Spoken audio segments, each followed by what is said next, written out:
Imagine just for a moment that the world outside your window is slowly turning down its lights. Office towers finish their glow one floor after another. The last buses sigh back to their stations. Somewhere above the city, the sky deepens from navy to a soft, velvety black, and the noise of the day folds itself away like a blanket at the end of the bed. You have finally laid down. Feel the mattress hold your weight. Notice the way the pillow cups the back of your head. Let your jaw loosen a little.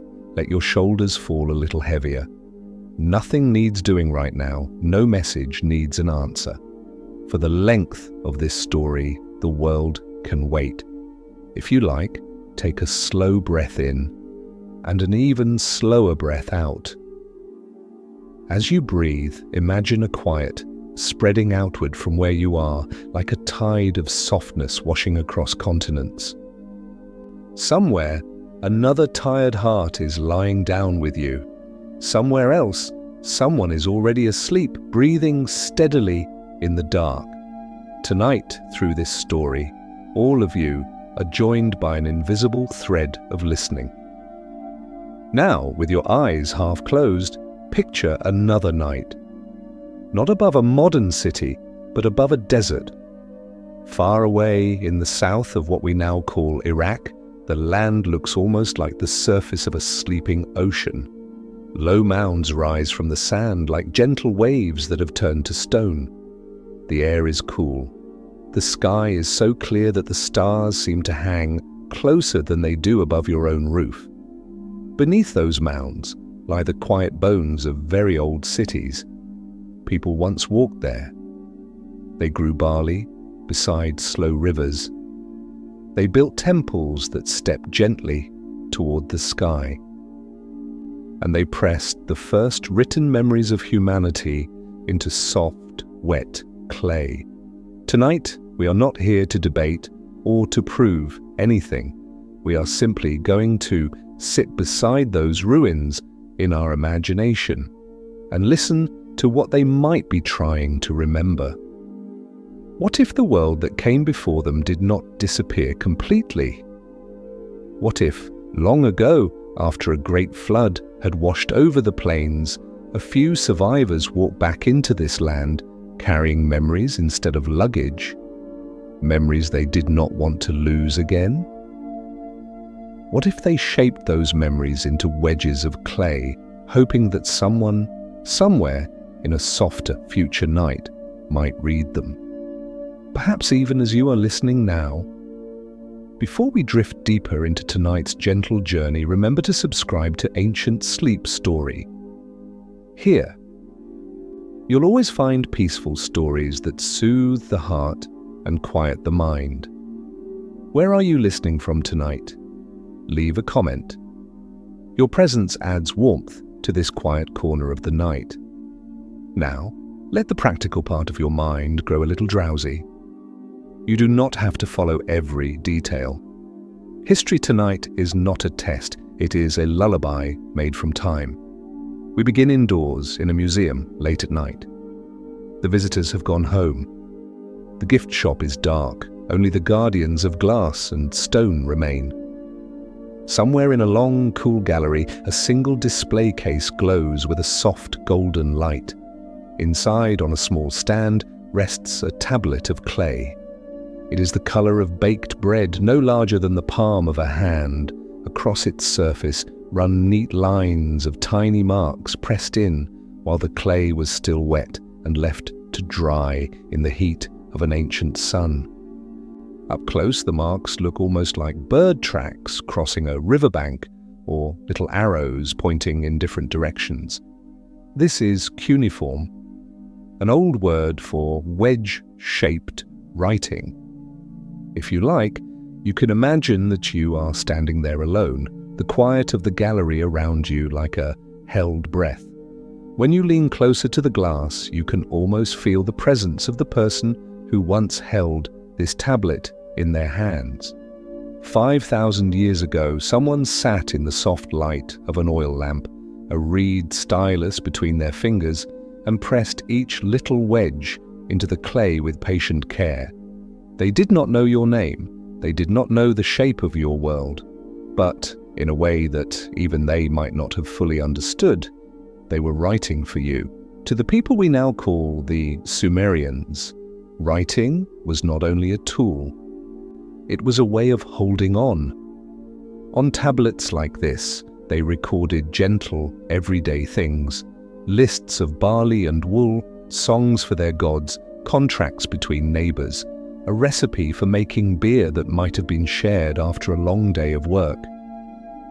But they also wrote down something deeper, the shape of time as they understood it. They watched the stars slowly slide across the sky, night after night, year after year, until patterns began to emerge. They learned to divide the circle of heaven into 360 soft slices. They turned the hour into 60 quiet minutes, the minute into 60 small seconds, the way your clock still does, without thinking about why. When you glance at a clock face or picture a circle, some gentle echo of their work is still with you. It did not appear suddenly out of nowhere. It feels instead like the memory of a system carefully remembered rather than hastily invented. Their numbers, their careful ways of measuring, their stories of gods and kings, all of it sits on these little tablets like dew on a spider's web, each drop holding a reflection of something older. If you imagine yourself lifting the tablet, you might notice something else. Along one edge, faint but still clear, after all these centuries, there is the ghost of a fingerprint, the swirl of a thumb, pressed accidentally into the clay before it hardened. A small, human mistake, preserved more faithfully than entire empires. That fingerprint does not speak, but it says enough. A living hand once held this. A person with worries and hopes, with a family, with tired eyes at the end of the day. Perhaps they had heard stories from their grandmother about a time when water rose too high. Perhaps they grew up seeing older ruins beneath the new walls of their city, stone resting on older stone, as if the ground itself remembered. When we read about the earliest Sumerian cities in modern books, we sometimes meet phrases like sudden appearance, fully formed, no gradual build-up. In the archaeology, it can look as if their civilization simply arrived one day. Its writing already complex, its cities carefully laid out, its knowledge of the sky already deep. Video LS2, but in the softness of this night, we can approach another possibility. What if they were not starting from zero at all? What if they were stitching together memories, stories told in the half-light after supper, fragments of song, rules learned by watching elders, and pressing them into clay before they faded? What if the first writers were less like inventors and more like careful grandchildren, holding out their hands to catch whatever might still be falling from a world washed away? As you rest there, feeling the rhythm of your own breathing, you might sense how familiar this is. You too have things you try to remember. A recipe your mother never wrote down. A street from your childhood that you can still walk in your mind, the sound of a voice that no longer answers when you call. These are your personal tablets, stored not in clay, but in the gentle layers of your memory. Later in our story, we will walk down into the earth with the archaeologists, to the quiet line of pale silt that marks where floodwater once lay still above these cities. We will see how the ground itself keeps a record, how the earth remembers before people do. For now, just hold this one image, a small clay tablet in a pool of soft museum light, tiny bird foot marks of writing, a single fingerprint along the edge like a thumbprint against the glass of time. When you hear about the layers of silt that once covered these old cities, what do you see in your own life? Are there things you feel have passed, or memories that you sense are still lying somewhere deep inside, waiting to be gently uncovered, but only when you feel safe enough and calm enough to go looking? You do not have to answer now. For tonight, it is enough simply to know that you are not alone with your memories. Somewhere 5,000 years behind you, another tired soul pressed their stories into clay for safekeeping. Now, let your breath fall into a slow, steady rhythm. In the next part of our journey, we will follow the archaeologists into the desert dusk, down through the quiet layers of earth, and listen to what the buried cities of Sumer remember of the world before the flood. Stay for a moment longer in that quiet museum gallery. You are still standing in front of the softly lit tablet, watching the tiny wedge mark settle deeper into your imagination. The building around you is hushed, its heavy doors already locked for the night. Somewhere far above, city lights flicker. Somewhere below, pipes hum faintly in the walls. Then very gently, let the scene begin to widen. Imagine that the walls of the museum grow transparent, like mist thinning in the early hours of dawn. The floor dissolves into sand beneath your feet. The glass, the label, the polished stone tiles fall away, and the tablet itself seems to drift downward, like a leaf carried by an invisible current of time. You follow. Now you are standing under the open sky. The air is cooler, drier. It smells faintly of dust and distant water. The tablet is gone from your hands, but its presence lingers somewhere near your heart, like a story someone has just finished whispering in your ear. All around you stretches the desert of southern Mesopotamia. It is night here too, but a different kind of night, older, wider, almost weightless. The horizon is a soft, dark line. Above it, the sky is crowded with stars, more than most of us have ever seen at once. They shimmer quietly, reflected in the thin silver threads of canals and rivers that wind unseen through the darkness. The land beneath your feet is not flat. Gentle mounds rise and fall like the waves of a dried ocean. Some are long, low ridges.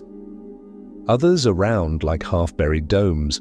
In the moonlight, they look like sleeping animals, curled up under blankets of dust and time.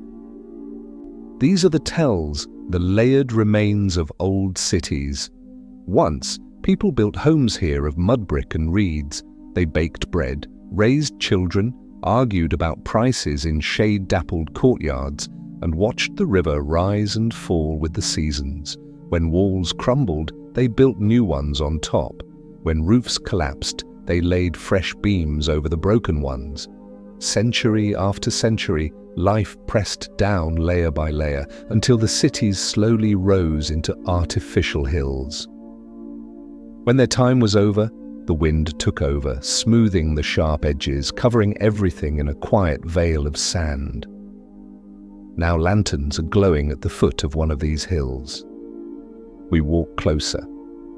Their light is soft, almost golden against the blue-black of the night. A small team of archaeologists is finishing their work for the day.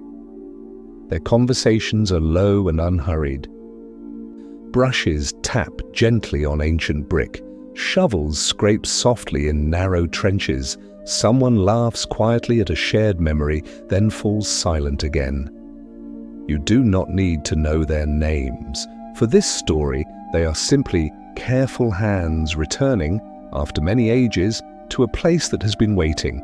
If you like, you can imagine yourself beside them, your body still heavy and resting in your own bed, but your attention floating here, light as a breath. The ground is cool. You kneel at the edge of a trench. Lantern light flickers on the walls of earth in front of you, revealing thin bands of different colors. Browns, grays, reddish tones. Each layer is a season of human life, pressed into place by repetition. And then there is a different band, pale, smooth, clean, a layer of fine silt several fingers thick, running straight through the mound like a quiet line drawn by an invisible hand. Above it, bricks, broken jars, signs of cooking fires, walls rebuilt. Below it, more ruins, older foundations, hints of earlier streets. Inside the silt layer itself, almost nothing. No broken pots, no ashes, just the soft, featureless memory of still water. The archaeologists recognize this at once. They have seen it in other cities across this plain. In Eridu, where people once said the first kings received their crown. In Uruk, where high temple terraces touched the sky with their stepped backs. In where royal tombs sleep. And in other towns whose ancient names are now only faint echoes in broken clay.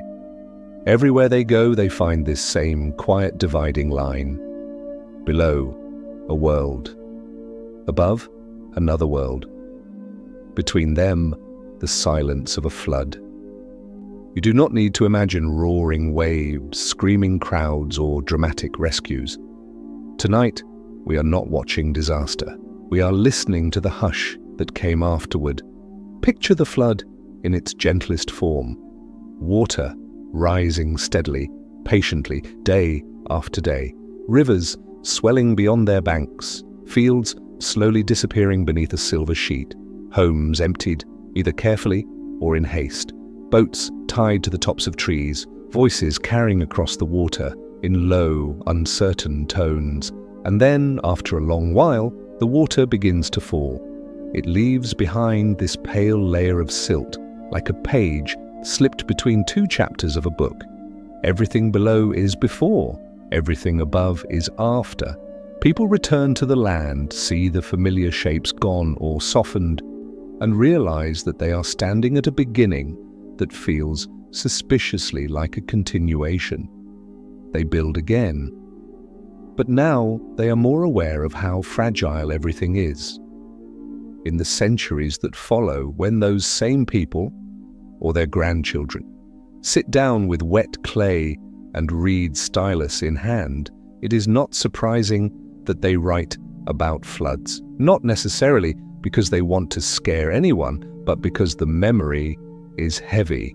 It wants to settle. It wants to be remembered carefully so that the next time the water rises, someone somewhere might already know what to do.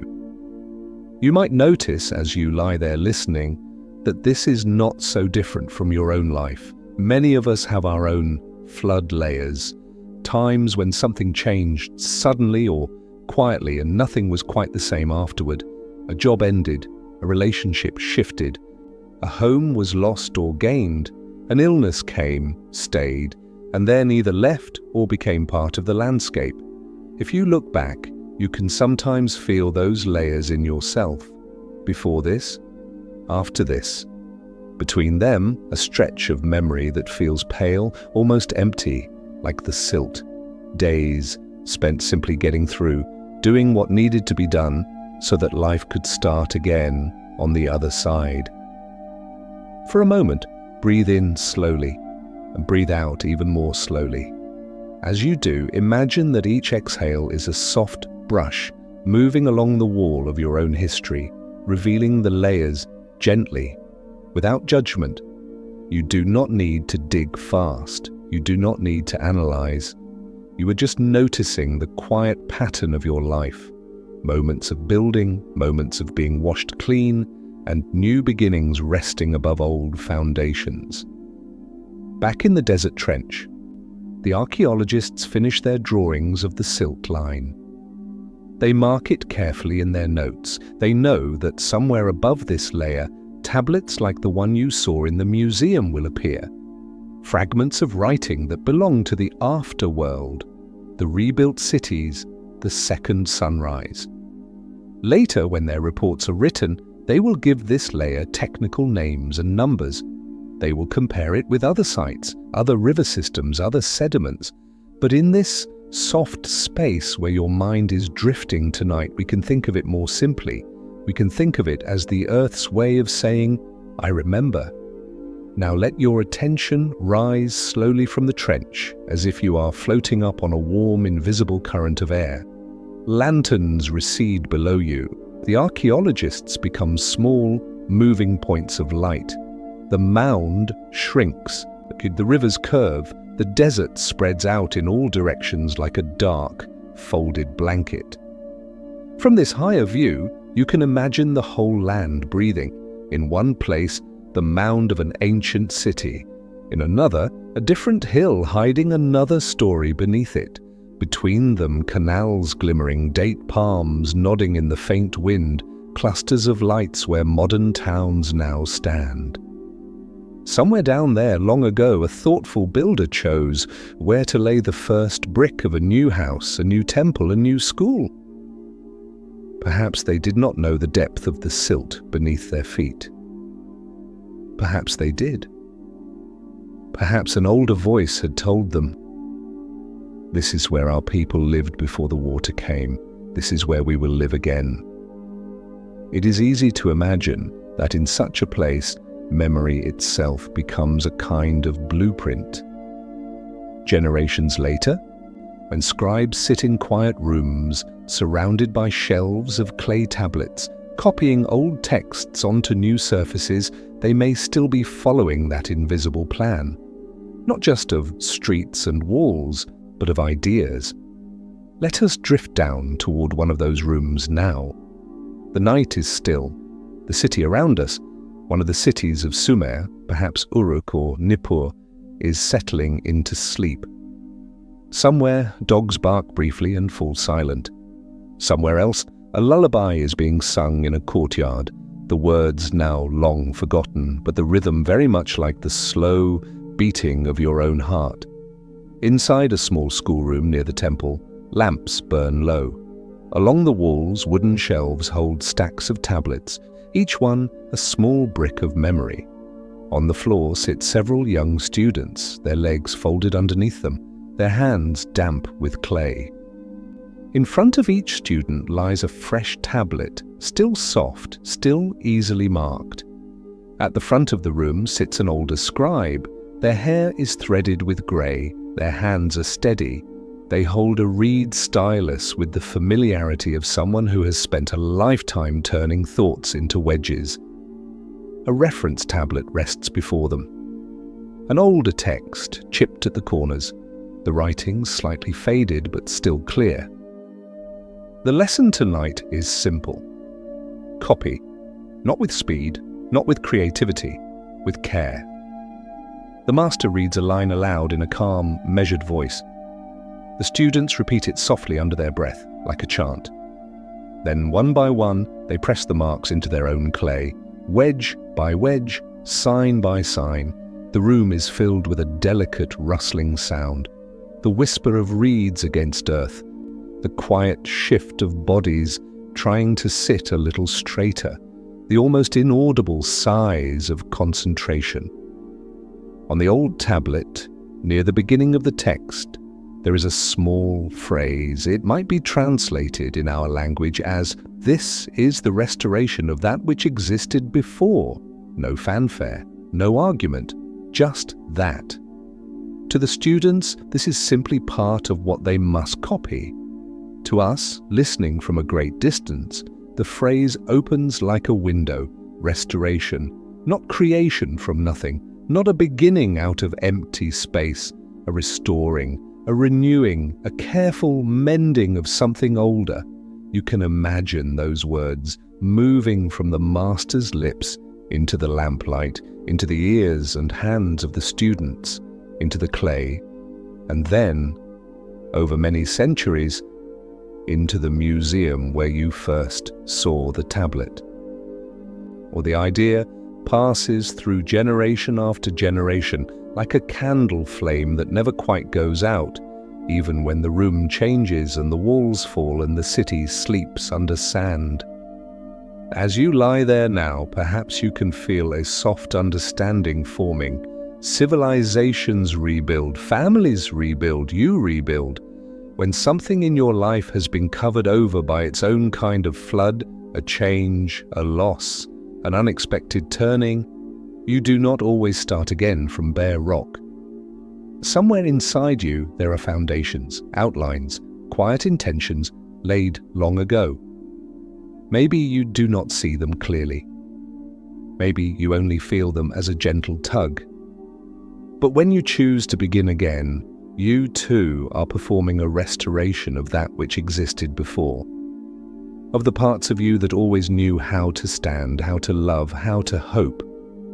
For tonight, you do not need to do anything with this thought. Just let it sit nearby, like a tablet drying slowly in the warmth of a distant sun. Your only task now is to rest. In the next part of our journey, we will look more closely at those tablets and at the strange way they talk about time. About kings and years so long they feel more like dreams than records. And we will do it gently, the way you might open an old family album, turning each page with sleepy curiosity rather than urgency. Let your breath stay slow. Let your body grow heavier. The desert remembers, and so do you. Imagine a life that feels as long as a mountain's shadow. At dawn, the shadow is stretched far and thin, reaching across fields and houses. At noon, it gathers close at the mountain's feet. By sunset, it lengthens again, stretching slowly toward the horizon until it melts into night. To say that a king ruled as long as a mountain's shadow is to say he was always there. Through mornings and evenings, through seasons and storms, his presence felt as constant as the shape on the ground. Now imagine a life as long as a river carving a valley, not in sudden violence but in patient persistence. Year after year, the river carries away a little more earth, smoothing stones, rounding sharp corners, deepening the channel. To describe a reign that way is not really to measure days, it is to say, he reigned for as long as we can remember, and for some time before that. The Sumerians did not have digital clocks or neat historical documentaries. They had stories, and stories, especially old ones, like to stretch time the way a singer stretches a note, holding it out long enough for feeling to gather around it. In the king list, some of the earliest rulers, the ones who lived before the flood, are given spans so long that they feel almost like myths compressed into numbers. To us, they might look impossible. To the people who copied them, they may have felt like a respectful way of saying, once there was a time that doesn't fit into normal years. You may have had moments like this in your life too. There are days that drag on forever, each minute heavy, every hour packed with worry or waiting. And then there are years that seem to vanish in a blink. You look back and wonder how whole seasons slipped quietly through your hands. Time does not always feel linear. Sometimes it pools, sometimes it thins. Sometimes it seems to loop back on itself, bringing you to a familiar lesson in a new disguise.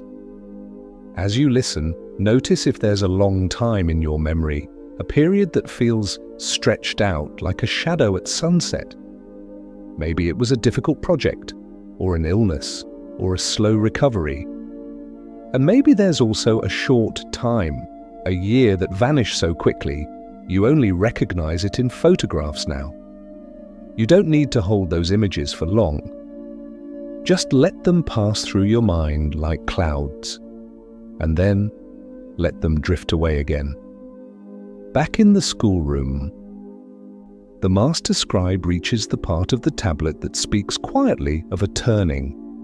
After lines and lines of ancient names and vast, dreamlike reigns, the text says something simple in its own way. Then the flood swept over. Kingship was taken from that city, and later it was established in another. The students listen. They know from other stories what the flood means. Not necessarily one precise event pinned down to a date, but a shared memory of waters too high, too long. A time when old arrangements came undone and a new pattern had to be woven. In the king list, once the flood has passed, the kings who come after rule for shorter spans. Not a mountain's age nor a river's carving, but stretches of time more recognizable as human lifetimes. It is as if the story is saying, before the flood, time was wide, blurred, almost timeless. After the flood, time became sharper, more measured, moving at a human pace again. The students do what they were trained to do, they copy. One by one, the names and numbers pass from the ancient tablet to the fresh clay in front of them. Their stylus tips press down with quiet determination. A small mistake leads to a small sigh, a smoothing of the clay, a careful correction. There is no hurry. The point is not speed, the point is continuity. If you listen closely, the rhythm of their work is not so different from your breathing. Press, release, inhale, exhale. There is something very gentle, almost tender in this scene. These young scribes are not inventing a new world. They are retracing an old one, line by line, making sure that the memory of before does not disappear entirely into the silt of time. They may not be fully aware of the weight of this task. For them, it is just schoolwork. For us, watching from far away, it looks like an act of quiet love. When people later find fragments of this king list buried in the ground, they spread them out on tables, photograph them, translate them into other languages. Some readers become fascinated with the enormous numbers, with calculations and debates. Are these years literal, symbolic, a code, a hint of something we don't understand?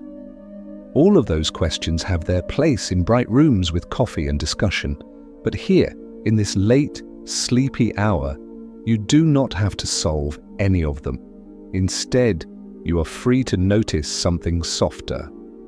Long before modern historians argued, long before documentaries and theories, human hands were trying to hold on to a story of continuity.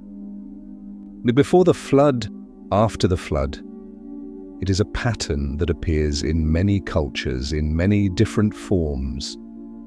In each place, the details change. The names of the gods, the length of the rain, the shape of the boat, the nature of the survivors. Yet the same gentle outline appears again and again like a motif woven through different fabrics. There was a world before, there was a great water. Then there was a world after. Something was lost, something was carried through. Imagine these flood stories not as threats but as lullabies told beside the fire, long after the danger has passed. Grandparents telling grandchildren about the time when everything was water, not to scare them, but to explain why the world feels precious now, why certain hills are sacred, why certain stones at the edge of fields are older than anyone can remember. In that sense, the king list is just another form of a lullaby, not sung in melody, but written in lines. Not about sleep, but about the continuity that makes sleep possible. If someone can say, "We know who ruled before us, and before them, and before them," then the night feels less empty. The future feels less like a cliff and more like a path that continues beyond the lantern light. As you rest here, listening, you might sense your own timeline stretching behind you and ahead of you. Behind you, parents, grandparents, people whose names you may not even know, each carrying their own stories through the changing waters of their time. Ahead of you, people you may never meet, who will inherit some piece of who you are. A habit, a phrase, a way of laughing, a favorite recipe, a quiet courage. You are not an isolated point. You are a link on a chain, a layer in a tell, a line in a list that extends far beyond the reach of your waking memory. The master closes the reading for the night. The old tablet is wrapped in cloth and put gently back on the shelf. The students knead their remaining clay into small balls, wipe their styluses, and stretch their stiff legs. One of them yawns so widely that another laughs under their breath. The lamp is turned down a little. Shadows soften in the corners of the room. Before they leave, the master pauses at the doorway and looks back at the rows of drying tablets. Perhaps they feel a quiet satisfaction, the knowledge that for one more night, the chain has not been broken. Then the door closes. We follow the darkness out into the sleeping city. Streets lie empty except for the occasional cat moving like a whisper along the wall. Above, the same stars that watched the flood and the rebuilding are watching again. Their light falls on rooftops, on courtyards, on the tops of palm trees, on the still surface of water in the canals. In a house near the river, someone is telling a child a story about the long-ago water. In the temple precinct, a guard leans on his spear and stares thoughtfully at the sky. In a modest home not far from the school, one of the young scribes finally lies down, eyes heavy, mind full of lines and numbers and names. They do not know that thousands of years later, someone will read their work in a bright, distant language. They do not know that tonight you are lying in your own bed in a city they could never imagine, listening quietly to the echo of the world they tried to restore. You have your own lists, written or unwritten. Lists of people who shaped you. Lists of places you have lived. Lists of before this happened and after this happened. If those lists feel tangled, if time feels confusing, you can let that confusion rest for now. You are allowed, just for tonight, to treat your timeline the way the Sumerians treated theirs. As a story to be told gently, with room for mystery, with respect for both the long, dreamlike years and the shorter, sharper ones. Take another slow breath in and out. In the next part of our journey, we will leave the schoolroom and step into another kind of night, the museums and libraries of our own era, where the tablets sleep behind glass and in climate-controlled vaults. There, among quiet corridors and red indicator lights, we will feel how the past still breathes softly, keeping its long watch while you drift further towards sleep. You do not need to remember all the names, you do not need to hold all the dates. It is enough to know that someone long ago believed that what came before was worth restoring, and that in your own quiet way, you are part of that same gentle work.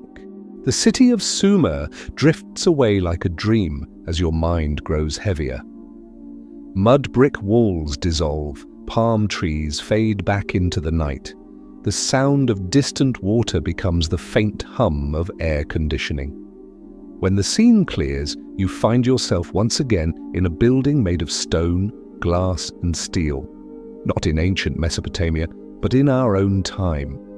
You are in a museum after hours. The public has gone home. The last footsteps have already echoed away down the stairs. Somewhere behind you, a security door closes with a soft, final click. Overhead lights have dimmed, leaving only a few gentle pools of illumination along the corridor. A red alarm indicator glows quietly in a corner, like a tiny ember in the dark. The floor beneath your feet is smooth. Your own steps, in imagination, barely make a sound. On either side of the hallway, long glass cases sleep in the half-light. Inside them, objects from many ages rest in careful rows, pottery with faded paint, jewelry that once moved with warm bodies, tools polished by long use. Each piece has traveled a long way in both space and time to end up here, wrapped in this controlled, artificial twilight. You walk slowly, not because you must, but because the quiet invites it. After a short while, you arrive at a familiar display. You recognize it even if you have never been in this exact room before, the way you sometimes recognize a place visited in a dream. Inside the case, arranged on discrete supports, lie several clay tablets from ancient Sumer. Some are whole, others are broken, like pieces of bread. All of them are densely covered in neat patterns of wedge-shaped marks. The labels are small and polite. Administrative text, c. 2100 BCE, hymn to a deity, excerpt from royal inscription. The words are useful, but tonight you don't really need them. You are here for something softer than information. You are here for a feeling. If you like, imagine that the guard on duty has given you a special kindness. They allow you to sit on a bench directly opposite the tablets for a few minutes, as long as you remain very still. So you sit. Your back is supported.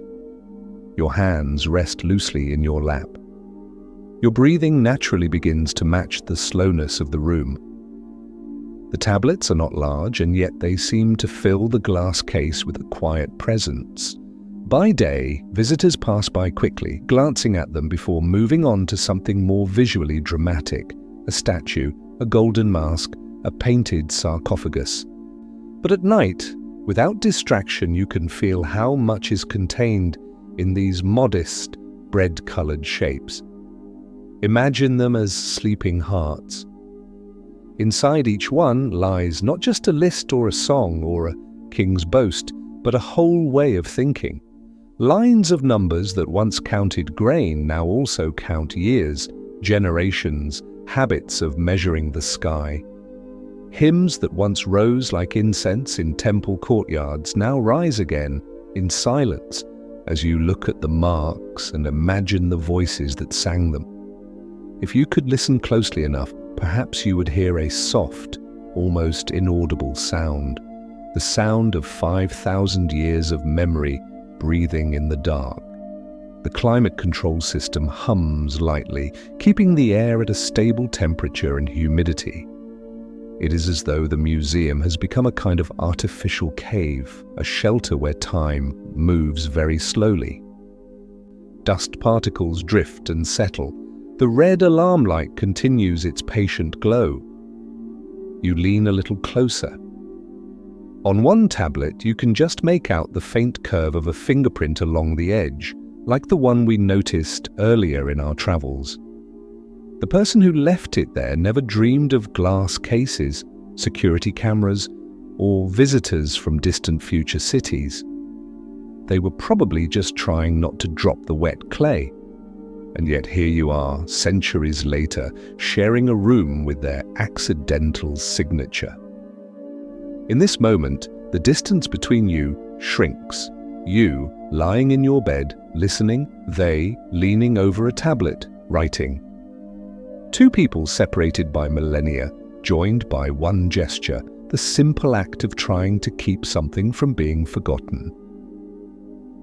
You might think of the things you've tried to keep from fading in your own life, the way you write down a recipe from an older relative, the way you save a message or a photograph or a small object that reminds you of someone, the way you repeat a phrase, a joke, or a lullaby that was once said to you so that it doesn't disappear when the person who taught it can no longer say it themselves. These are your tablets. They may not be baked in clay, but they carry the same gentle intention. Let this remain. Let it be there when someone needs it. Outside the museum walls, the modern world is still spinning fast. Cars pass, phones light up on nightstands. Somewhere, a news anchor is speaking into a camera. Somewhere else, a late-night worker is pouring another cup of coffee. But in here, time feels different. You notice a small, quiet wonder, the fact that bits of Sumer are stitched into your everyday life without you even thinking about it. When you glance at a clock and see that there are 60 minutes in an hour, you are touching their mathematics. When you imagine a circle with 360 degrees, you are turning an old Mesopotamian idea in your mind. When you think about writing itself, it's the idea that thoughts can be turned into marks and carried far. You are walking a road they helped lay. You do not have to thank them every time you check the time. But tonight, you can allow yourself a small moment of quiet gratitude. How comforting it is that there were people long before me who cared enough to count, to watch the sky, to write, to remember. The tablets lie in their cases, unblinking. They do not ask for recognition. They simply are. But knowing that they exist can make your own present feel less thin, less easily torn. When life feels rushed or scattered, it is easy to forget that you are standing on a deep, layered foundation of human attempt. Attempts to understand, to care, to plan, to record. You are not starting from nothing every morning. There is a whole library of invisible help beneath your feet. And speaking of libraries, not all the tablets are on display. Behind the public galleries, in cool, dim storage rooms that most visitors never see, thousands more rest on shelves, in drawers, in carefully labeled boxes. Curators and conservators move among them with gentle hands, quietly taking notes, checking conditions, sometimes brushing away a grain of dust as carefully as if they were touching a sleeping child's forehead.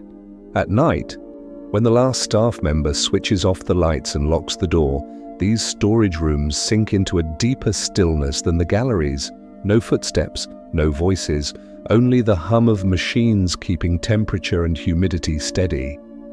It is easy to imagine, as some scholars have confessed they do, that the tablets are breathing there. Not literally, of course. But in a metaphorical way, each tablet is like a lung full of past air, waiting to be gently exhaled into the present when someone opens the box, reads the lines, and allows the old words to move through a new mind. You might think of your own quiet spaces, drawers, boxes, folders on your computer, where pieces of your personal story rest. Journals, letters, photos, notes in the margins of a book. You do not open them every day. Some of them you may not have opened for years. Yet they are there like your own private wing of a museum storage room, breathing very softly in the background of your life. Knowing that those memories exist, that you could visit them if you wished, can be strangely calming. You don't need to hold everything in your active mind all the time. Some stories can sleep until you are ready. If you'd like, let your attention now gently move from the museum back to yourself. Notice the surface beneath you supporting your body. Notice the weight of your limbs, heavier than they were when you first pressed play. Notice your breath moving in and out, unhurried like a tide. You may find that your thoughts are slower too, like someone walking through a quiet library at night, fingertips brushing along the spines of books without needing to pull any one of them down. Here, in this little listening space, you are not alone. Right now, in other rooms and other cities, there are people lying awake or drifting towards sleep with stories like this murmuring in their ears. Some are listening to this exact story. Others are listening to different voices, different tales, all seeking the same gentle thing. A bridge from the busy day into a softer night. Here, no one rests alone. Every story from the past is a soft lantern in the dark, gently lighting our way tonight. The tablets in the museum, the stories in your family, the memory of floods and rebuilding, the quiet courage of people who restored what existed before. All of it adds up to a faint, steady glow that stretches across the centuries, reaching all the way into your room. You do not have to join a conversation. You do not have to perform or impress. Simply by listening, you are part of a community of tired souls, each of you holding a small, shared desire in the dark. May I find a little peace before I sleep. May I remember that I am part of something longer than this moment. May I feel connected, even in my quietest hours. If tonight's story has already stirred a gentle memory in you, a thought of a grandparent, a childhood home, a book that once kept you company, you can smile at that memory for a second. Later, when you are more awake, you might choose to share it somewhere, perhaps under this video, as a way of adding your own lantern to the row. If tonight's story reminded you of a beautiful memory, feel free to share it below when you're ready. For now, it is enough just to know that such memories exist and that they do not need to be forced into the light all at once. In the next part of our journey, we will step back from the museum and look more gently at the repeated pattern that runs through all of this. How humans everywhere, in different languages and lands, told stories of floods and new beginnings. We will not list them like a lecture. Instead, we will let them drift past like different verses of the same lullaby. Each one a reminder that again and again, people have come through their own deep waters and found a way to live quietly on the other side. You can let your eyes grow heavier now. You can let the details blur. The tablets will keep breathing in the dark. The past will keep its watch. You are allowed, just for this while, to simply rest. The night library with its breathing tablets slowly dims in your mind, like a room where the lights are gently turned down one by one. You are still resting where you are, your body heavy, your pillow familiar, the air around you calm. But your thoughts are continuing their slow, drifting journey, following the thread of one simple image, a world before, a deep water, a world after. In Sumer, that pattern took the form of a king list, long reigns before the flood, human-length lives after. In other places, at other times, it took the shape of stories told aloud beside fires, under stars very much like the ones shining over you now. Let's not rush through them like a teacher flipping through slides. Instead, imagine that you're sitting at the edge of a very wide river at night. The water is dark, moving slowly. On the opposite bank, far away, you can see small clusters of lights, different lands, different cultures. From each cluster across the water, you hear a voice begin to tell a story. The words are not the same, the names are different, but the melody underneath is familiar. First, a voice from the lands near where the Sumerians once lived, a story of a man warned by a god to build a boat, of animals gathered 2 by 2, of rain that lasted longer than anyone thought it could, of a dove released into the sky, carrying back news of dry land. Then, further down the river, another voice, different god, different mountain, but again, a world washed clean by water. Again, a small group holding on, carrying seeds of life into the after. On another bank, in another language, people tell of a hero who ties himself to a great tree or climbs a high peak to escape the rising waters. In another, a brother and sister shelter inside a hollow vessel while waves crash against its sides. On distant shores far from Mesopotamia, people speak of canoes or rafts that rode out a flood so vast that only the highest hills remained above the foam. We will not list all their names. We don't need to draw a map of every myth. It is enough for this sleepy hour to feel the pattern repeating, many places, many times, many storytellers looking back toward a memory of too much water and starting over. If you listen closely, you can hear that the tone of these stories is not always fearful. Sometimes, yes, there is awe, a sense of the world's power, the smallness of human plans. But often there is also something tender, the idea that a few people, animals, seeds, or books were carried through the danger, held safe like a candle between cupped hands, so that life and memory could continue. The flood in these tales is not just an ending, it is also a bridge. You might even think of it as a kind of very deep, very difficult sleep between two mornings, a long night in which the world closes its eyes, breathes through the storm, and then wakes to a changed but still recognizable day. As you hear these stories drifting in from the dark banks of the river, notice if any part of you softens. Sometimes when our own lives flood, with tasks, with worries, with losses, it can feel like everything is being washed away. We may say to ourselves, nothing will be the same after this. And often, it's true, something is different. But just as often, something also survives, a habit of kindness, a piece of knowledge, a friendship, a stubborn little plant of hope taking root again in the silt.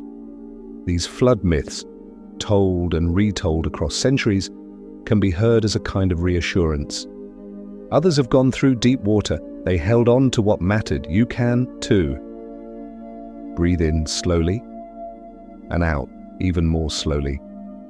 Imagine that each exhale is a gentle wave leaving the shore, taking with it a small amount of tension, leaving the sand smoother than before. On the far bank of the river of stories, the voices grow quieter. The myths dim down, like coals settling in a hearth. The details of each version, or deeper, which mountain, which god, how many days, become less important. What remains is the shared feeling. We were not the first people to feel overwhelmed. We were not the first to have to rebuild. We are part of a long, quiet line of survivors. In the ruins of Sumerian cities, archaeologists sometimes find that people did not move far away after their floods.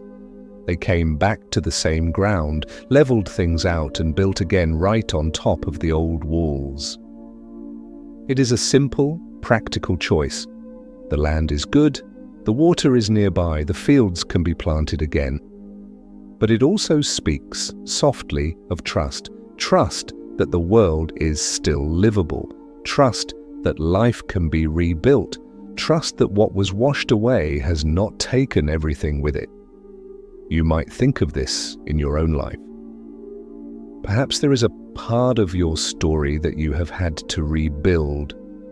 A daily routine, a way of relating to others, a sense of who you are. It may have felt at the time like you were starting from nothing, standing in a landscape scoured clean. But if you look more closely, you may recognize old foundations under the new, values that never left you, lessons you had already learned, strengths you didn't know you still carried. Like the Sumerians returning to their mounds, you may have found yourself choosing, or being gently guided toward, the same inner ground, the same core of who you are, even after big changes. The flood myths from all over the world, and the king lists and silt layers of Sumer, become, in this soft light, less like puzzles to solve and more like mirrors. They reflect a deep human intuition that life is cyclical, that loss is real, but so is renewal. That memory, when carried with care, can help us rebuild in wiser ways. Earlier, we imagined the earth itself speaking through its layers of silt. I remember. Now, if you listen inwardly, you might hear a similar voice inside yourself. I remember surviving. I remember learning. I remember starting again. You do not need to put this into words. Simply allowing your body to relax, here and now, is already a small act of trust. Trust that you can let go just for a while, without losing yourself. Trust that the world can manage without your constant vigilance for these few minutes. Trust that you can close your eyes and still be carried forward by the quiet current of your life. If you'd like, you can place one hand lightly on your chest, or simply imagine doing so. Feel or picture the gentle lift and fall beneath your fingers. That steady rhythm has been with you through every flood and every rebuilding, through every before and every after. It too is a kind of tablet inscribed with experiences you may not even consciously recall, Waki. Nights when you thought you couldn't keep going but did. Days when you chose kindness even while tired. Moments when you reached for connection instead of turning away. Some of those moments are like the early kings in the Sumerian list, stretched out, larger than life in your memory. Others are small, barely noticeable, like tiny wedge marks on clay. Together they form the story of you. And just as ancient scribes treated their king list with care, copying it to new tablets when the old ones began to crack, you can treat your own story with gentleness. You do not have to argue with yourself tonight. You do not have to debate which parts were right or wrong. You can simply say with the same quiet respect the Sumerians used, "This is the restoration of what has existed before." Every time you choose rest after a day of effort, you are restoring yourself. Every time you forgive a small mistake, you are restoring kindness. Every time you allow a soft memory to comfort you, you are restoring connection. If this story brought you even a little calm, you might leave a gentle comment for yourself, perhaps tomorrow, a simple note that says, "I made it through a lot, I am still here." You don't need to do it now. For the rest of this night, your only task is to drift along with the story like someone floating on their back in a very still lake, looking up at the stars. In the next part of our journey, we will return more directly to Sumer and to the quiet question that has been running beneath everything we've seen. What if much of what we call progress is not invention at all, but inheritance, a careful passing of memory through floods, through time, through hands and hearts like yours? We will explore that idea not with heavy arguments, but with images of fingers on clay, of dust settling gently on museum glass, of your own life as a layered city, built, flooded, and rebuilt with increasing tenderness. For now, feel free to let your thoughts blur at the edges. If you are still awake, you are welcome here. If you are already half asleep, that is perfectly all right.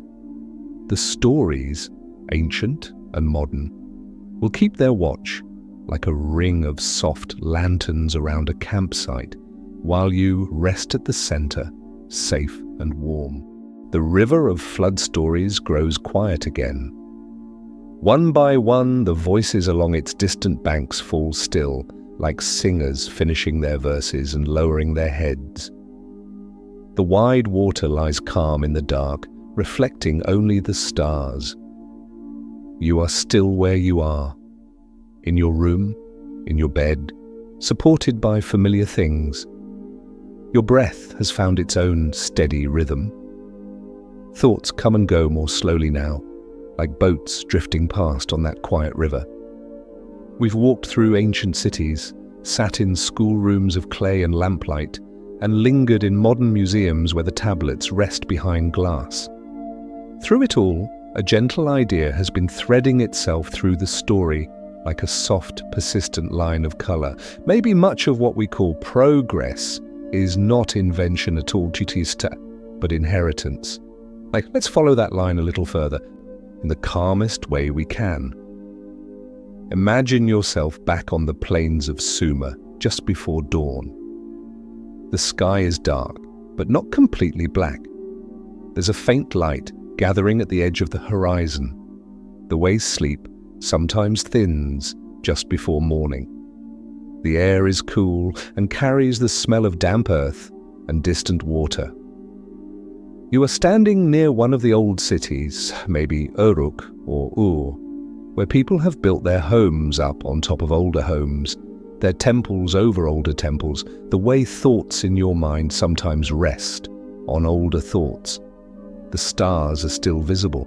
An old man and a child are standing beside you. You don't understand their language, not word for word, but you can feel the meaning of their exchange.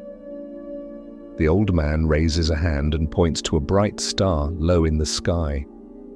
The child follows his finger, eyes wide. The old man seems to be explaining something, how that star appears in a certain place at a certain time of year, how its rising might mean the river will soon begin to swell, how the pattern has been noticed and whispered about for longer than anyone in the family can remember. He doesn't say, "I invented this." He says something closer to, "My father showed me. His father showed him. Now I show you." On a rooftop not far away, another adult is scratching marks onto a clay tablet, counting sacks of grain. They are using numbers that already existed when they were born. A way of counting based on 60, a rhythm so comfortable that it feels less like a creation and more like a song everyone already knows. No one stops to celebrate the first time someone decided an hour should have 60 minutes. By the time we can see it clearly in the tablets, it is already familiar to the people using it. That's how inheritance often feels. By the time it reaches you, it seems obvious. So obvious that you might forget it ever had to be carried. Think for a moment about the words you use every day, the phrases that slip out of your mouth without effort, the way you say hello, the way you sigh when you're relieved, the little jokes or expressions that have been in your family so long that no one remembers where they started. Those are your inherited scripts. You did not sit down one day and design them from scratch. They came to you woven into stories, into tone of voice, into the way someone you loved once raised an eyebrow or tilted their head. You caught them the way a child catches a ball, surprised maybe, but somehow ready. The Sumerians caught things too, ways of counting, ways of watching the sky, ways of laying out cities according to certain lines, ways of talking about the world before and the world after. They pressed those ways into clay partly so they wouldn't be lost in the next flood, real or metaphorical. You might have felt at times that you were supposed to be more like an inventor than an inheritor, to create yourself from zero, to design a life that has never been seen before, to find answers that no one has ever thought of. That can be an exhausting story to live inside. It makes every choice feel heavier, every mistake feel final. It can keep you up at night, scrolling through possibilities, wondering if you're behind. But the deeper story, the older, quieter one, is gentler. It says, you are not starting from nothing. You are standing on layers, layers of languages and customs, layers of knowledge about the body, the earth, the sky, layers of trial and error that your ancestors went through so you wouldn't have to. Even your ability to listen to a story like this at the end of a long day is an inheritance. From the people who figured out how to make sound travel through wires, from those who built screens and networks, from those who realized that sometimes, late at night, a calm voice telling a story can be medicine for the mind. You are participating in a chain of care that stretches backward in ways you may never fully see. Take a slow breath in and a slow breath out. With each exhale, imagine a little of the pressure to invent yourself streaming away, like sand slipping gently from your open hand. What remains is something simpler, softer. I'm allowed to receive. I'm allowed to continue what is good. I'm allowed to repair, restore, and reuse the best parts of what has come before. Back on the Sumerian plain, the dawn is growing lighter. The stars begin to fade, replaced by a soft wash of color along the horizon. Pale blue, a hint of pink, the promise of a sun that will rise just as it has risen over these plains for thousands of years. The old man and the child finish their sky lesson. They turn back toward the city. Smoke is beginning to rise in thin threads from morning fires. Somewhere, a potter is already at the wheel, shaping wet clay with steady hands. Somewhere else, a baker is sliding flat rounds of dough against the hot walls of an oven. Life after the flood, after the long years, looks very ordinary up close. People fetch water. People argue gently over prices. People share bread. People worry about their children and their aging parents. From a distance of 5,000 years, we might be tempted to see only the big things.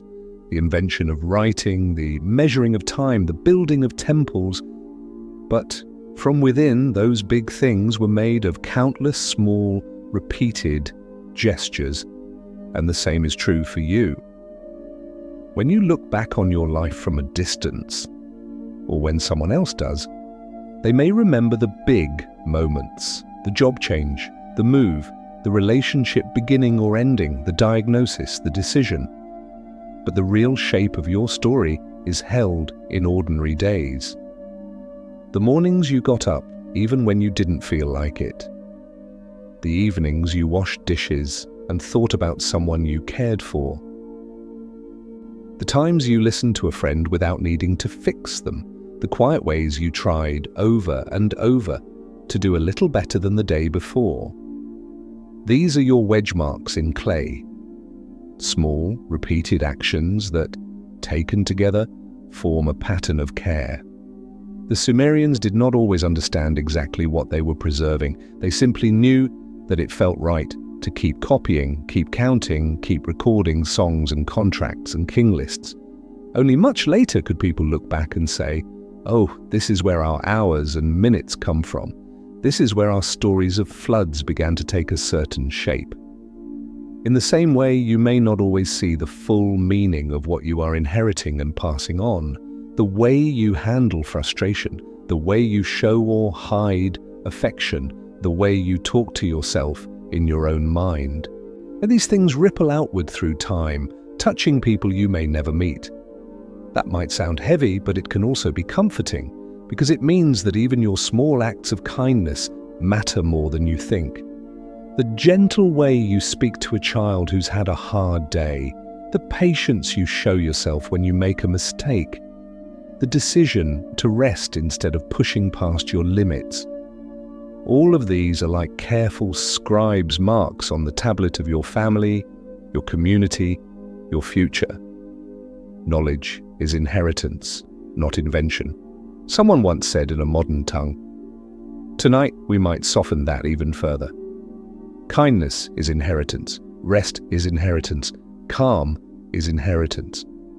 Every time you allow yourself a peaceful moment, you are quietly telling the people who come after you, whether they are your children, your friends, or simply strangers who will share the world you helped shape, that such moments are permitted, that it is okay not to live in crisis all the time.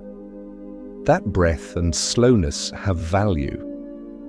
If you've been feeling that you must always be on, always improving, always doing, notice how it feels just for these minutes to set that story down beside you like a heavy bag and step a little away from it. You can pick it up later if you want to. For now, you can simply rest in the knowledge that you are already part of a long, unbroken thread of people who learned, adjusted, rebuilt, and rested.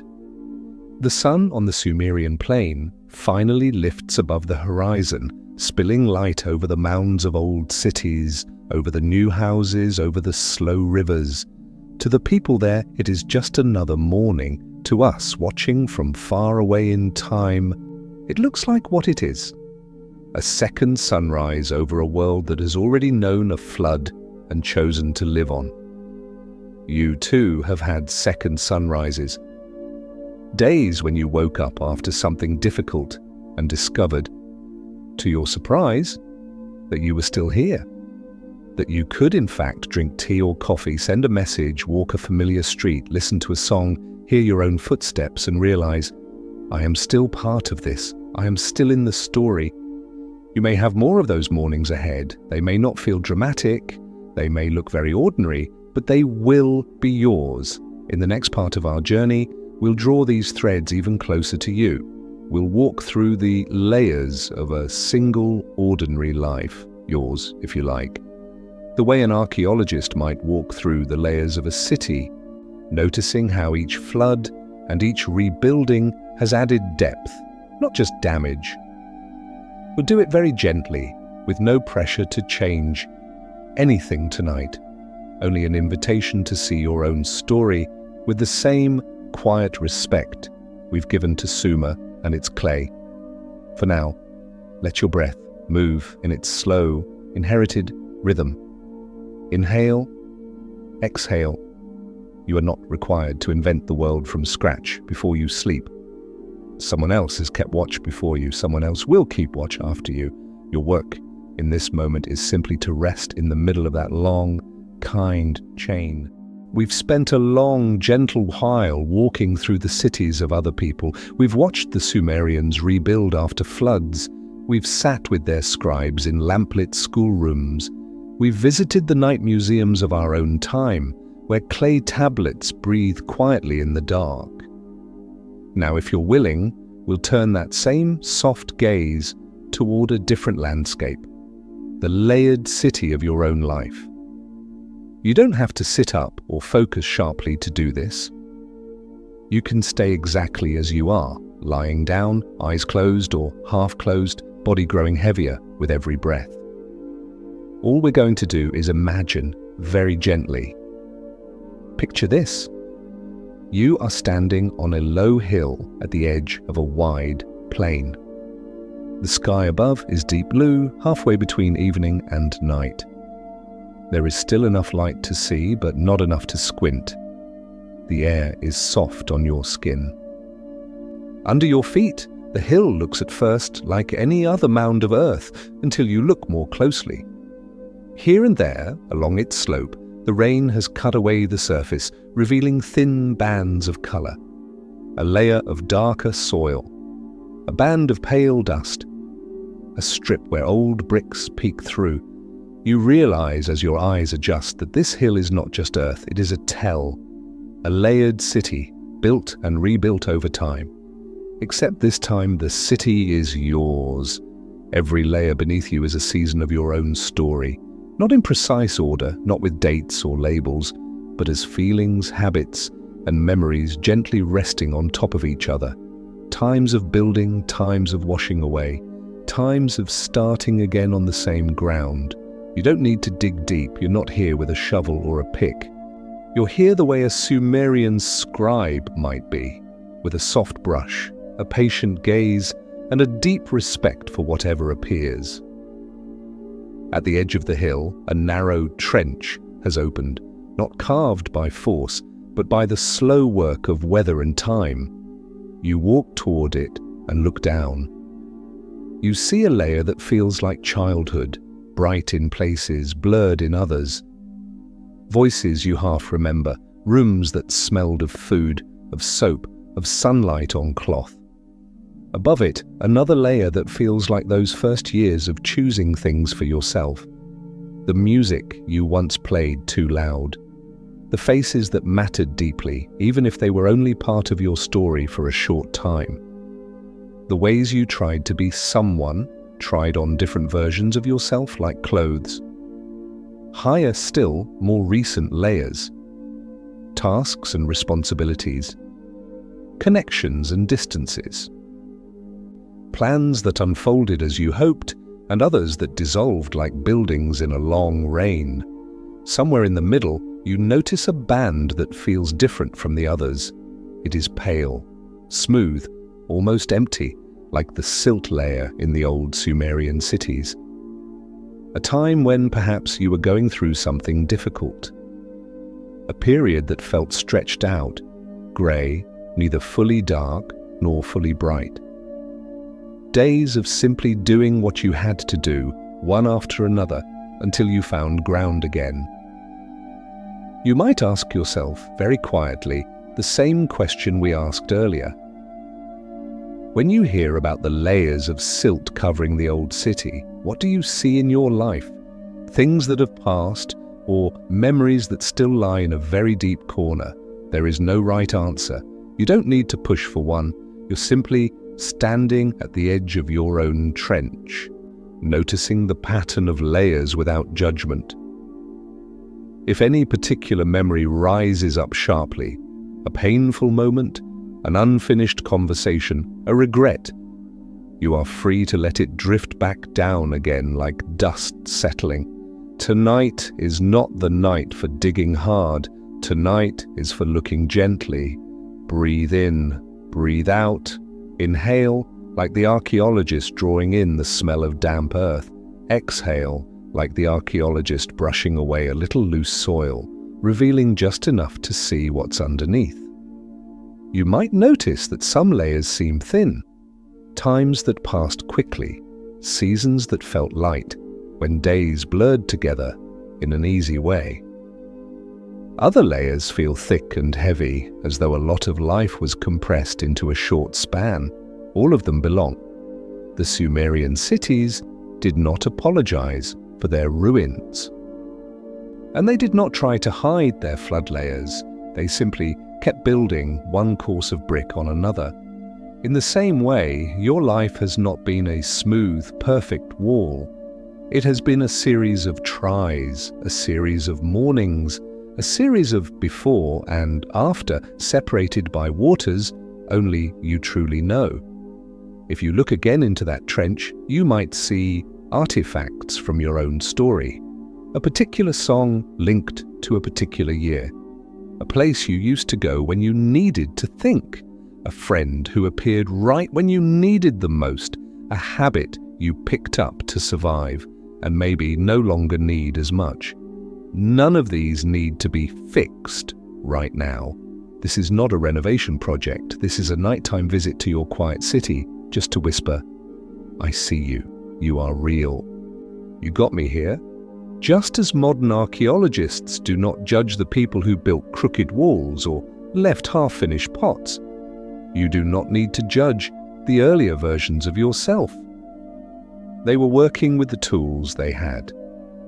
They were doing the best they could with the light available at the time. Perhaps as you stand here in imagination, you might even feel a little tenderness for them. For the younger you who didn't yet know how things would turn out. For the you who walked through your personal floods. For the you who kept going, one careful brick at a time, even when you were tired. If any of those earlier selves could see you now, breathing, listening, resting, they might feel relieved, because your presence here in this quiet moment proves that their efforts were not for nothing. You are the rebuilding that came after. You are the city on top. Take another slow breath. Let your jaw loosen just a little more. Let your shoulders drop a few millimeters closer to the bed. Feel the fabric against your skin, the pillow under your head, the steady support beneath you. In your mind's eye, you move a little further along the edge of the trench. Here you see something like a scribal school, but instead of children copying cuneiform signs, you see different versions of yourself practicing patterns. There is a younger you learning how to react when someone is angry, another you learning how to respond to disappointment, another learning what love feels like, another trying to decide how much of your true self it's safe to show. These too are lessons that were copied from somewhere, from your family, your culture, your friends, your experiences. Some of the patterns you inherited serve you well. The habit of saying thank you, the instinct to help when someone drops something, the ability to laugh at yourself sometimes. Other patterns might feel heavy now, like old grammar rules from a language you no longer speak. You don't have to rewrite them all tonight. You don't have to fix your whole psyche before you are allowed to sleep. All you are invited to do for now is to acknowledge, I learned these somewhere. I did not invent every reaction I have. I'm allowed to choose which ones I keep copying and which ones I let fade, like writing on unbaked clay in the rain. The Sumerian scribes did this too, in their way. Some texts they copied over and over, preserving them for centuries. Others they let crumble, making room on their shelves for better, kinder stories. You, resting here, can do the same with your inner library. As you breathe, imagine that each inhale is you, stepping gently into your inner archives, shelves lined with beliefs and habits. Each exhale is the soft decision to dust off one of the kinder ones and keep it near, while allowing a harsher one to sink a little further back into shadow. Nothing violent, nothing sudden, just a quiet reshelving. You may notice too that between some layers in your life there were floods that actually washed away things you no longer needed. A job ending that opened space for rest, a relationship changing that revealed parts of yourself you had forgotten, a move that forced you to let go of clutter you'd been meaning to sort for years. Not all loss is blessing, not all change is easy. But sometimes, after the water recedes, you find that the foundations left behind are clearer than before. You can see what truly mattered. You can rebuild with more intention, more softness, more alignment with who you are now. As you stand at the edge of your hill, watching the layers of your life in cross-section, you might feel a small, warm thought rise. I have been building a long time. I have survived my floods. I am allowed to be tired. Let that thought settle comfortably, like a small lamp set down in a familiar room. You do not need to be inspiring tonight. You do not need to be impressive or productive or even particularly reflective. Existing here, breathing here, having carried your story this far is already enough.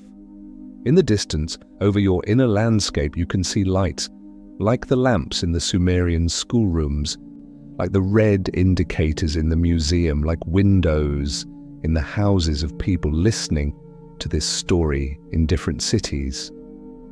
Each light is another person with their own layered hill, their own flood layers, their own quiet city of memories. You are not the only one walking through your ruins and rebuildings. Here, no one rests alone.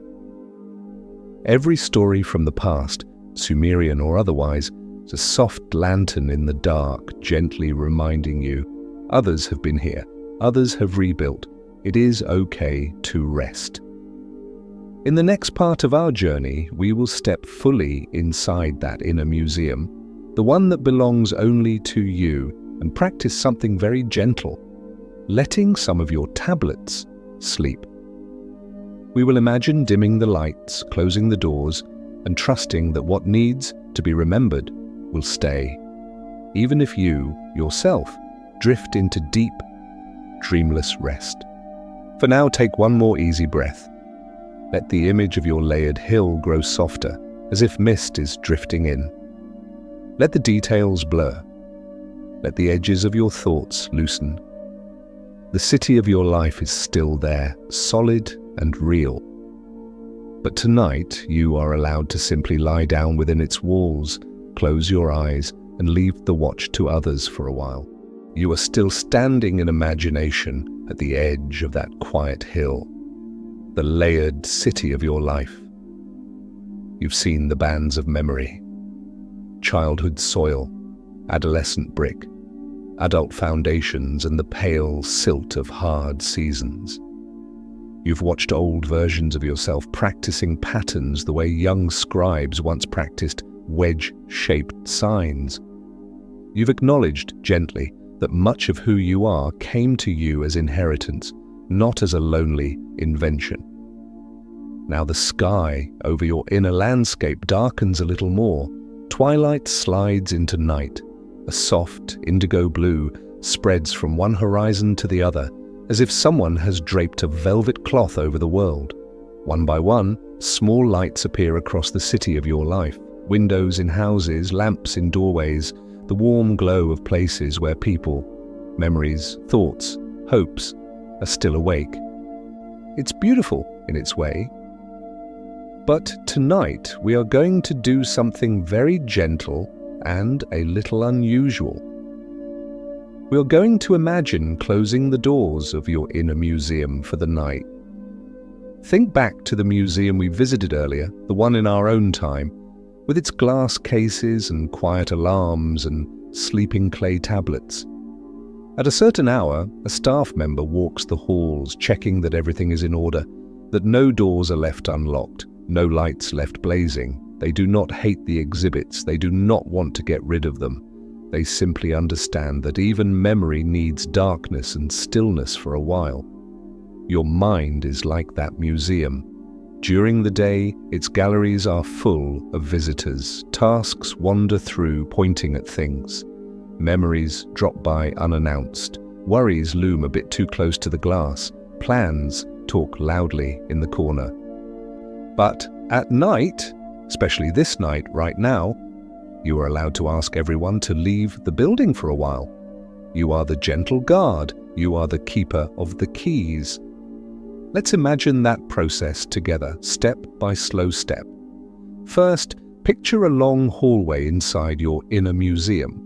Along one side are displays of today, things you did, conversations you had, small mistakes that still want your attention, moments of pride or embarrassment still bright. Each one is like a small exhibit under its own light. You walk down the hall very slowly. With each breath out, imagine reaching up and dimming one tiny spotlight at a time. You don't smash anything, you don't argue with any memory. You simply say quietly, "Thank you for your work today. You can rest now, we'll look at you again tomorrow," if needed. And click. Another light goes soft. A comment someone made that bothered you. A task you haven't finished yet. A worry about something coming up. "Not now," you tell them kindly. "Not this hour. This hour is for sleep." Click. The hallway grows dimmer, your body, where it lies, grows a little heavier. Your shoulders feel a little more willing to sink down. Next, you turn into another gallery. This one holds older exhibits, past decisions, old loves and partings, times when you were sure you had ruined something forever, times when you thought you might not make it through. Some of these exhibits are dramatic, towering, full of sound and color. Others are small and easy to miss. You don't need to read all their labels. You don't need to replay every scene. Once again, imagine walking slowly along the line of lights and dimming them, one by one. As each exhibit falls into shadow, it does not disappear. It simply sinks into a kind of respectful darkness, the way a temple might go quiet after evening prayers. You might say, under your breath, "You're real, you happened." But you do not have to stand under bright lights in my mind tonight. You are allowed to sleep. Click. A regret softens and recedes. Click. An old conversation turns from sharp to distant. Click. A younger version of you who used to pace these halls anxiously lies down on a bench and closes their eyes. Another corridor leads to a gallery of imagined futures. This might be the busiest room in your museum during the day. What if this happens? What if that doesn't work? What will I do if? Each what if is like a painting on the wall. Many of them unfinished, some of them exaggerated, a few framed in fear.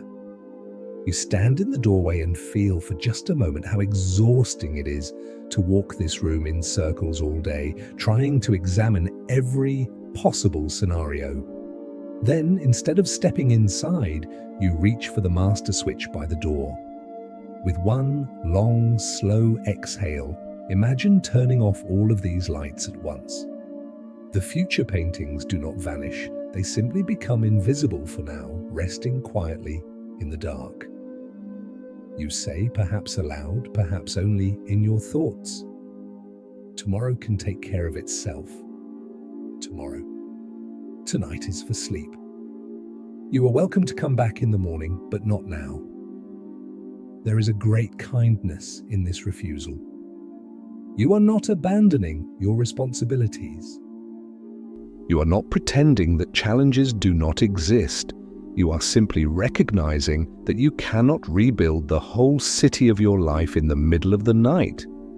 Even the Sumerians did not lay bricks in the darkness. They slept so they could work again at dawn. Now, in your inner museum, almost all the gallery lights are down. Only a few soft glows remain, emergency lights you could call them. The breath in your chest, the slow beating of your heart, the awareness that you are safe enough in this moment to let go. You walk back to the main entrance. Behind you, the halls are full of quiet exhibits resting in the dark. Tablets of memory, paintings of possibility, shelves of beliefs and habits. Nothing has been thrown away, nothing has been solved. Everything is simply not on display right now. You reach for the heavy inner door, the one that separates the museum from the night outside. It swings shut with a soft, satisfying sound. Thud, not a slam, a closure. You feel perhaps the same small relief the night guard in a real museum feels when the last door is locked, a sense that the treasures are safe, that no more visitors will enter, that the building can rest, your mind can rest, you can rest. Now imagine that instead of leaving the museum and walking back into a loud city, you've arranged a small cot in a quiet corner of the foyer. You do not have to go anywhere at all. The exhibits are asleep behind heavy doors.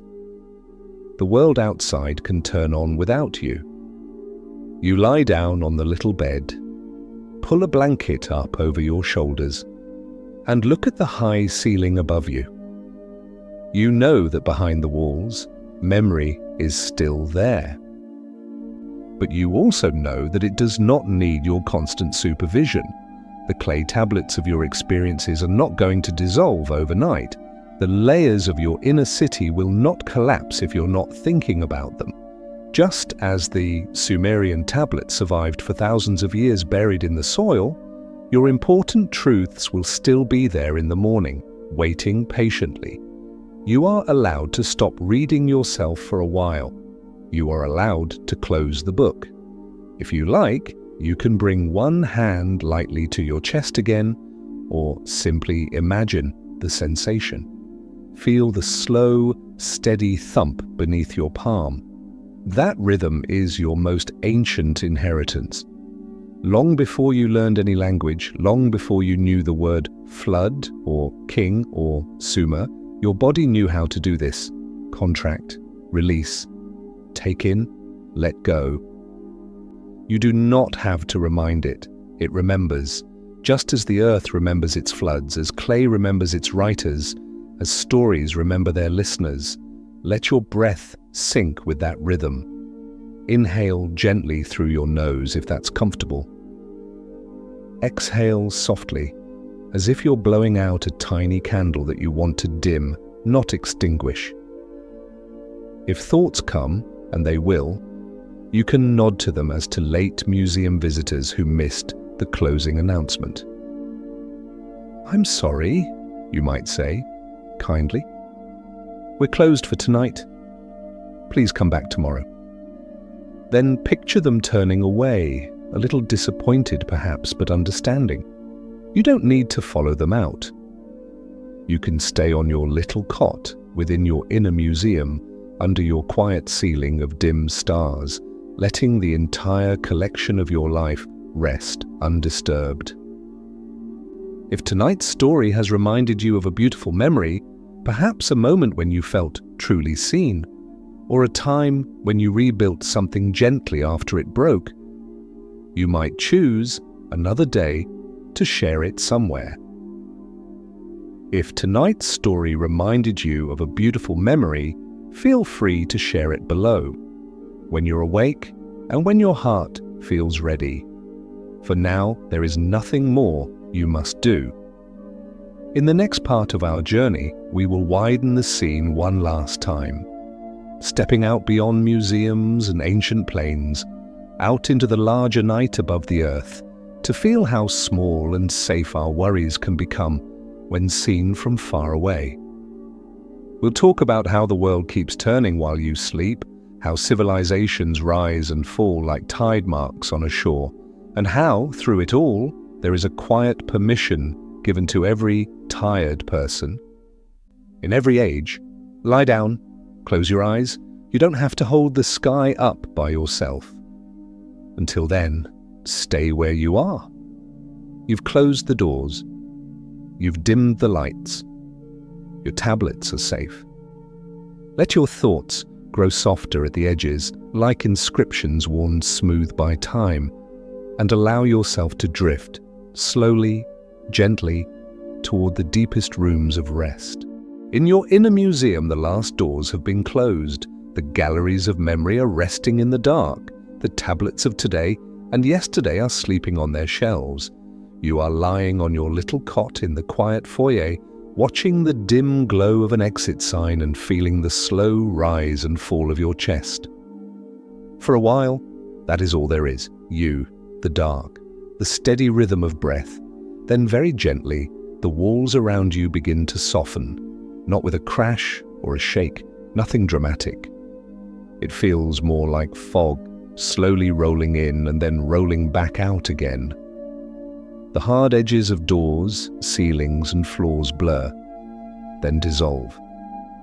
The museum, with all its carefully sleeping exhibits, sinks softly away beneath you like a building disappearing into morning mist. You are not falling, you are simply lighter. The floor beneath your cot becomes the roof of a building. The roof becomes the outline of a city. The city becomes a patch of lights on a dark, turning ball. You find yourself gently, calmly above the earth, not in the way an astronaut might with equipment and calculations, but in the way a dream watches from a distance.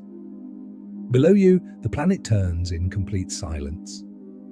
There is no engine noise here, no traffic, no voices. Just the slow, continuous rotation of oceans and continents under a thin, glowing atmosphere. Half of the world is in daylight, bright, cloud-strewn, busy. The other half is in night, soft, dark, sprinkled with tiny clusters of light where cities stay awake a little longer. You float above the night side. From here, the worries that crowded your mind earlier in the day are impossible to see. You can't tell who forgot an email, who made a mistake at work, who said the wrong thing in a conversation and replayed it for hours. From this height, all you can see are patterns of light and dark like gentle breathing. The earth inhales day. The earth exhales night. Somewhere down there, you are part of the dark side now. One small person lying on one small bed, in one small building, in one small city. The bed holds you. Gravity holds you. The turning world carries you forward through space and time without asking you to do anything at all.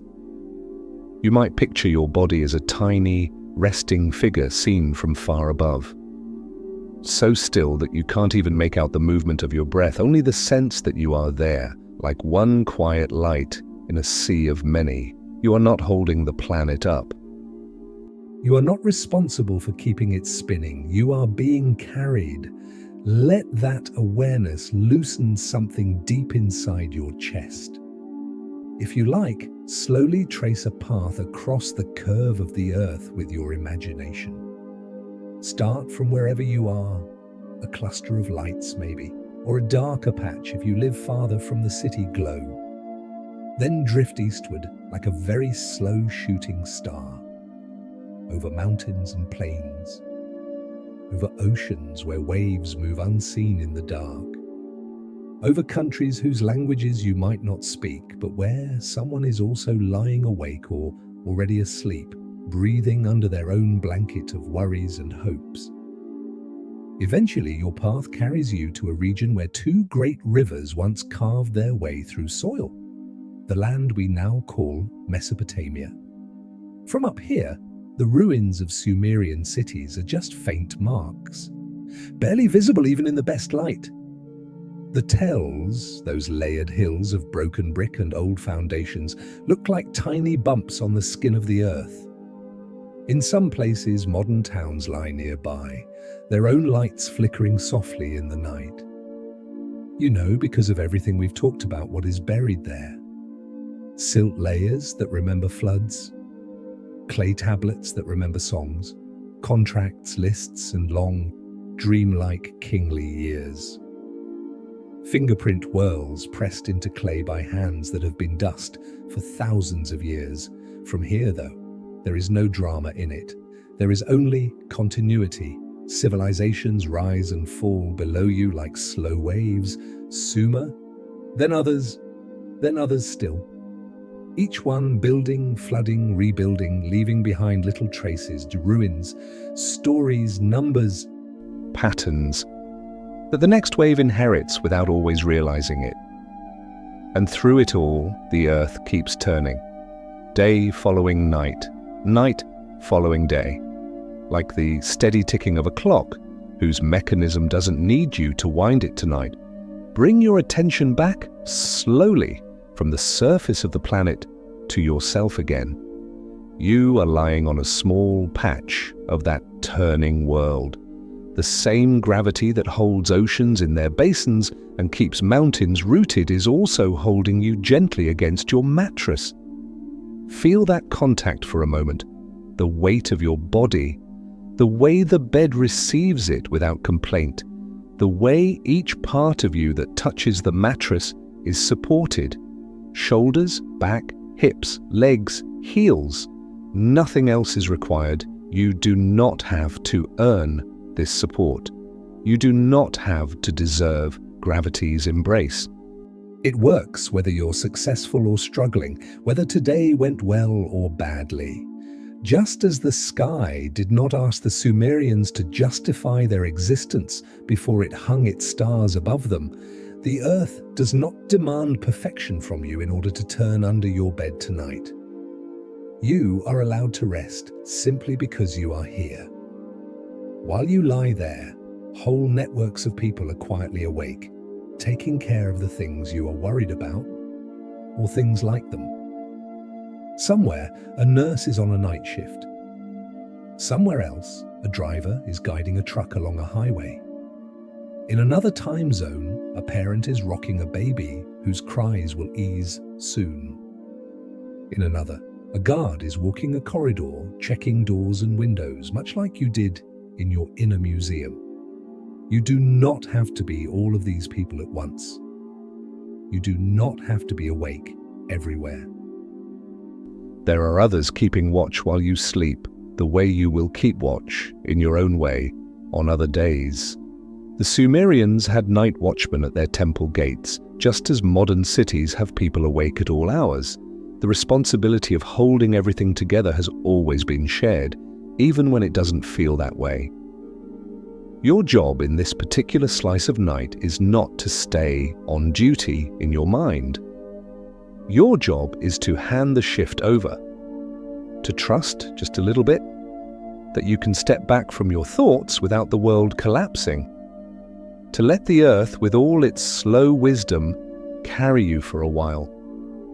Now focus again on your body, not as a list of parts, not as a project to be improved, just as a living, breathing thing that has been working all day. Your eyes have been taking in light and shapes and screens. Your ears have been processing voices and sounds. Your mind has been juggling tasks, memories, and plans. Your muscles have been holding you up, moving you through the world. Even if you think you did nothing today, your body, quietly, did a great deal. Digesting, balancing, repairing little tears in muscles and tissues, scanning for danger, keeping you upright. Now, as you lie down, those systems continue to work without needing your supervision.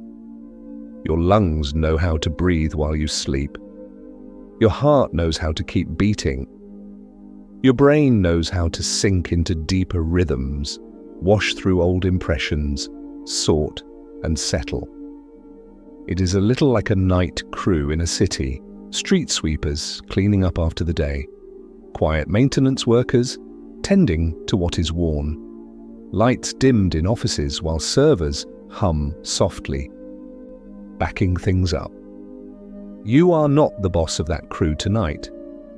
You are their honored guest, allowed to lie still while they take care of the background tasks. You can give them a simple, silent instruction if you like. Please, take care of what needs to be taken care of. Let go of what can be let go. Restore what can be restored. I will stay out of the way and rest. Then let it be. If thoughts still tug at you, what about tomorrow?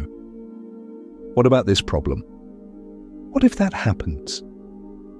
You can watch them the way you watched the flood stories earlier, not as commands, not as urgent alarms, just as voices on distant shores, telling their tales across the water. You can nod to them and say, very softly, I hear you. You belong to the day. Right now, it is night. Then let them drift back to their shore while you float in the gentle middle, held by the wide, turning river of time. Remember, tonight you are not responsible for holding up the sky. You are not responsible for keeping the sun on its path or for making sure clay tablets do not crumble in museum storerooms or for solving the mysteries of ancient floods. You are one small, irreplaceable human lying on one small patch of ground on a planet that has been spinning calmly through darkness and light long before you took your first breath and will keep spinning gently long after this night has passed. Your part right now is the simplest and the hardest, to allow yourself to be carried. In the final part of our journey, we will return fully to you, to your room, your breath, your present moment, and we'll close the story with a soft promise that you are held not only by history and by the earth, but by a community of listeners who, like you, come here to lay their burdens down for a while and to fall asleep with gentle stories about long ago lives. We will offer a few last words of comfort, a few last invitations to join the circle of quiet, and then we will let the story fade into silence, so your mind can move, unhindered, into deeper rest. For now, stay as you are. Feel the turning world under your bed. Feel the calm weight of your own body. Let your thoughts thin out like high clouds until only the steady rhythm of breath remains. You are not alone on this planet tonight. You are not alone in this story. You can let go just a little more. The earth, turning silently in the dark, slowly drifts back out of sight. The curve of oceans and continents fades. The clusters of city lights dissolve. The sense of floating far above everything softens into something closer, warmer, more familiar. You are back in your room, the ceiling above you, the air you know, the bed that holds your weight without question. All the vastness we visited, ancient floods, Sumerian cities, clay tablets in glass cases, the view from far above the earth, gathers itself gently into one simple truth. You are here. You have lived through many layers. You are allowed to rest. Take a moment just to notice the shapes of the room around you, even if your eyes are closed. You might picture the outline of the door, the place where the wall meets the floor, the faint suggestion of objects in the dark. You don't have to see them clearly. It is enough to feel in your bones that this is a safe, contained space. The world is outside, you are inside. The ancient plains of Sumer are very far away now, and yet a part of their story hums softly inside you. People once walked through floods and rebuilt. They preserved what mattered in clay. They trusted that someone in the future would continue their work. Tonight, without needing to try, you are one of those someones. Not because you will become an archaeologist or a historian, not because you will write a book about Mesopotamia, but because you are doing what they once did, carrying memories, rebuilding after hard seasons, learning, slowly, how to be gentler with yourself and others. You are part of the long, quiet chain. If you like, bring your attention back to your breath. Feel the coolness, even if very slight, as you inhale, the warmth as you exhale. Notice the tiny pause at the top of each inhale and the soft, longer pause at the bottom of each exhale, like the earth lingering at the edge of day before slipping into night. There is nothing to fix in your breathing. You do not have to do it right. Simply allow your breath to move at the pace it wants to move, like a river at low tide, like a scribe's hand moving slowly across clay, like a lantern's flames swaying in a breeze. With each exhale, let one image from our story drift a little farther away. Maybe the clay tablet in the museum with its tiny fingerprint. Maybe the pale silt line in the wall of a trench. Maybe the schoolroom full of students copying the words restoration of what existed before. Maybe the desert at night, with old cities sleeping under a blanket of stars. You don't have to keep them all. Stories are like lanterns. They are most helpful when they lead you to a calm place and then quietly go out, leaving you in nourishing darkness. We have arrived at that place now. Before we let the last lights dim, there is a small, gentle invitation I want to leave with you. Not as a demand, not as a test, but as a soft suggestion for another time when you are more awake.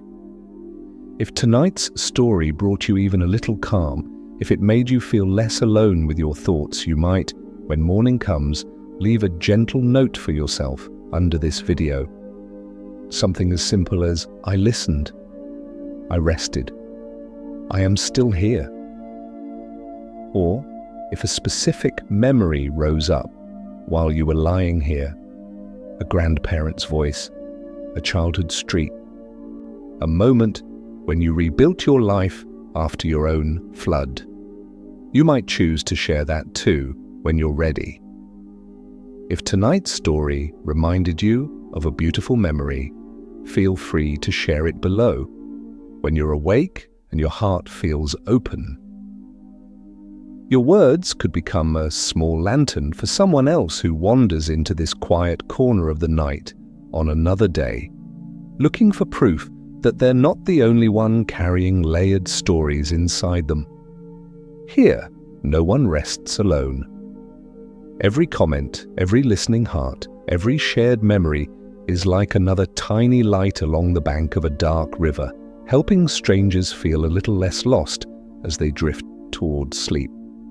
And if in the coming days you find that these journeys through gentle history help you unwind, you're always welcome to come back.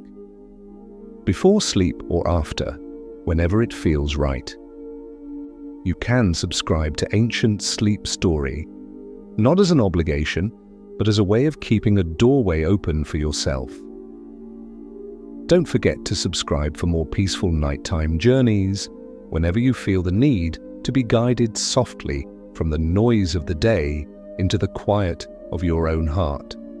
Wherever you are listening from, whatever city, whatever country, whatever small room on whatever floor of whatever building, your presence here has added warmth to this story. You have been a silent companion on this walk through time. Thank you for that. Now, let's set down the very last pieces. Imagine the story we've told tonight as a small cluster of lanterns around you. One lantern for the Sumerian cities and their floods, one lantern for the clay tablets and their breathing silence. One lantern for your own layered hill of memories and rebuildings. One lantern for the turning earth beneath your bed. One lantern for this present moment. You, here, listening. One by one, we will turn them down. Not with a snap, not with a gust of wind, just with a slow breath. On your next exhale, let the light of the ancient cities dim. They sink back into the sand, still there, but no longer glowing in your mind. On the next exhale, let the museum lantern go dark. The tablets remain on their shelves, safe in the dark, resting. On the next exhale, let the light on your inner hill fade. Your layers are still real, still honored, but they no longer ask to be examined right now. On the next exhale, let the view of the earth from above soften and disappear. The world keeps turning, quietly, without you needing to watch. On the final exhale in this little sequence, let the last lantern, the one representing this story, grow very small like a candle at the far end of a long hallway, and then gently wink out. You are left in the most healing kind of darkness, not frightening, not empty. Just a soft, quiet space where nothing more is required of you. No kings to count, no floods to survive, no cities to rebuild before morning. All of that belongs to the day. Tonight, your task is simpler: to let your body sink, to let your thoughts thin, to let sleep come in its own time, like water returning to a calm, still lake after a long, busy day of waves. Here, in this silence after the story, you are still held by your bed, by the turning earth, by the unbroken chain of humans, including the Sumerians, who have watched the sky, counted the hours, rebuilt after loss, and whispered quiet stories to each other at the edge of sleep. You do not have to remember any of this when you wake. The important parts will remain in you in ways that don't need words. A slightly softer way of thinking about your past. A slightly kinder way of viewing your own flood layers. A slightly deeper trust that you are not starting from nothing and never have been. For now, let the last of the words fall away. There is nothing more to hear, nothing more to do. Let your breath be your only guide. In and out, in and out. Let the night wrap itself gently around you, like a warm, dark cloak. The story is over. You may rest now.